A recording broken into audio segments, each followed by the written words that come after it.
Assalamualaikum warahmatullahi wabarakatuh. Sobat Misteri Senyum Cekam, pernahkah Anda melihat hantu saat melintasi di jalan tol atau di jalan raya atau manapun? Nah, kalau iya, sama seperti yang dialami oleh dua pria ini. Lelaki ini melihat hantu saat melintasi jalan tol. Dan bagaimanakah cerita selengkapnya? Langsung saja kita simak sebuah kisah nyata misteri yang berjudul Melihat Hantu di Jalan Tol.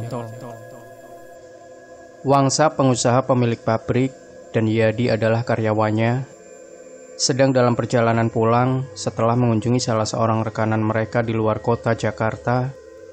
Hari sudah menjelang malam ketika mereka berangkat pulang dari pabrik rekan bisnis mereka tersebut. Saat itu, di pabrik tersebut sudah mulai shift ketiga. Mereka berdua pulang dengan mengendarai sebuah mobil pick-up. Yadi yang mengemudi dan Wangsa duduk di sampingnya. Mereka hanya berdua saja. Wangsa adalah seorang pengusaha yang cerdas dan pemberani. Dia selalu mengutamakan hal-hal yang logis dalam segala permasalahan yang dihadapinya. Jika ada pernyataan yang tidak sesuai logika, pasti akan dibantahnya. Dengan kecerdasannya, Wangsa selalu bisa membuktikan bahwa segala sesuatu itu pasti sesuai nalar. Berkat pemikirannya yang logis, dia terhindar dari beberapa macam percobaan penipuan yang dilakukan orang-orang yang pura-pura mau berbisnis dengannya. Saat ini Wangsa yang duduk di samping Yadi tidak banyak berbicara. Sepertinya dia merasa sangat capek. Seharian ini aktivitasnya sangat padat. Perjalanan pulang tersebut memakan waktu lebih dari 1 jam sebelum mereka sampai di gerbang tol terdekat. Letak pabrik rekanan tersebut memang di daerah pinggiran, di mana masih banyak persawahan dan perkebunan lokal. Tambahan lagi kondisi jalan yang tidak mulus membuat perjalanan mereka terasa tidak nyaman. Yadi harus mengendarai mobil tersebut dengan ekstra hati-hati agar tidak banyak mengalami guncangan akibat jalan yang tidak rata itu. Malam itu hujan gerimis. Mereka melintasi daerah yang tampak seperti perkebunan karet. Suasana mendadak terasa mencekam. Entah kenapa Wangsa merasa merinding. Dia mencoba menenangkan dirinya. Wangsa lalu memperhatikan jalan di depan mereka. Jalan yang gelap tanpa penerangan itu seolah tak berujung. Pohon-pohon di sisi jalan tersebut terlihat berkelebat terkena sorot lampu mobil mereka. Tak begitu jauh di ujung jalan dekat tikungan, sorot lampu mobil mereka menerangi sesuatu. Sesuatu yang menurut Wangsa tidak lazim.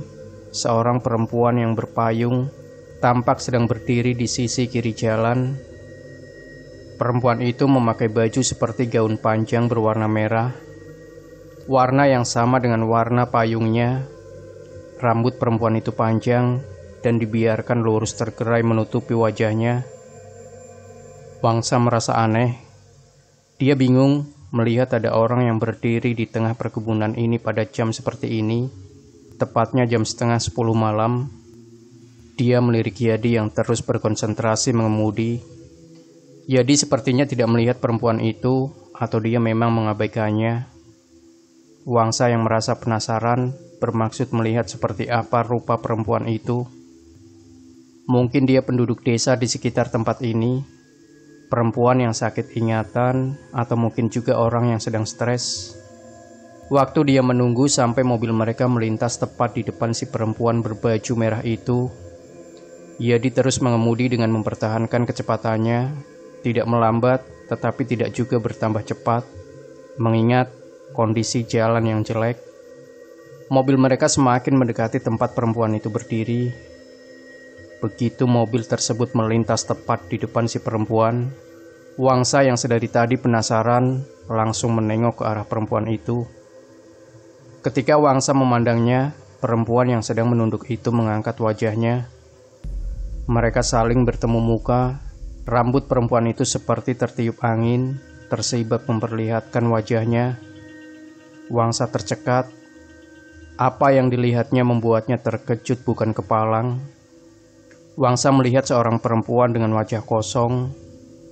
Tak ada apa-apa di wajahnya. Tidak ada mata, hidung, bibir, atau apapun. Kosong. Perempuan itu bermuka rata. Di tengah gerimis malam itu, Wangsa melihat sesuatu yang tidak pernah dilihatnya sebelumnya. Membayangkan pun tidak pernah. Anehnya, Wangsa seolah-olah bisa merasakan kalau saat itu perempuan bermuka rata itu seperti sedang tersenyum mengejeknya. Perempuan itu seperti menyeringai, walaupun jelas terlihat tidak ada apa-apa di wajahnya. Wangsa ketakutan. Perempuan itu pasti bukan manusia. Tidak ada manusia berwajah seperti itu. Saking takutnya Wangsa terdiam, tidak mampu bergerak. Mobil terus melaju melewati tempat perempuan itu berdiri. Beberapa saat kemudian, barulah Wangsa bisa menggerakkan tubuhnya. Bayangan wajah yang kosong dari perempuan muka rata itu terus tergambar di benaknya, seolah-olah mengikutinya, seolah-olah terus hadir bersamanya. Wangsa tidak berani menengok ke belakang, biarpun mobil mereka sudah berbelok dan semakin menjauh dari tempat perempuan itu berdiri. Selama bertahun-tahun, Wangsa tidak pernah merasakan ketakutan seperti ini. Dia yang dikenal sebagai orang yang cerdas, penuh logika dan pemberani, sekarang merasa begitu lemas, merasa begitu takut. Keringat tampak terus bercucuran membasahi dahinya. Yadi tampaknya tidak memperhatikan hal itu. Dia terus berkonsentrasi mengemudi. Wangsa yang belum bisa menghilangkan rasa takutnya hanya berdiam diri. Sosok perempuan bermuka rata itu melekat erat di pikirannya. Tubuhnya terasa lemas seolah-olah tidak bertulang. Dia bahkan tidak sanggup menggerak-gerakkan jari jemarinya. Dadanya berdebar-debar kencang, dan keringat dingin terus bercucuran di wajahnya. Padahal AC mobil itu cukup dingin. Ditambah lagi saat itu sedang gerimis. Beberapa menit berlalu, Wangsa berusaha menenangkan dirinya. Walaupun dia merasa tidak sanggup untuk bergerak, Wangsa memaksakan diri berbicara bertanya kepada Yadi. "Kak, kamu tadi melihat perempuan berbaju merah yang memakai payung berdiri di pinggir jalan itu?" Tanpa mengalihkan pandangannya, Yadi mengangguk. Wangsa tak bisa menahan rasa takut atas apa yang dilihatnya barusan.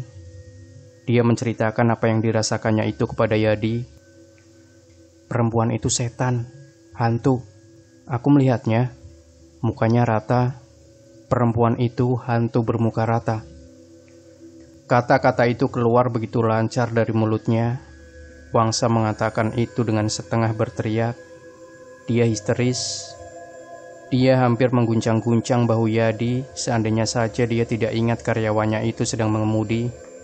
Yadi terdiam, tidak segera menjawab. Dia kembali mengangguk perlahan.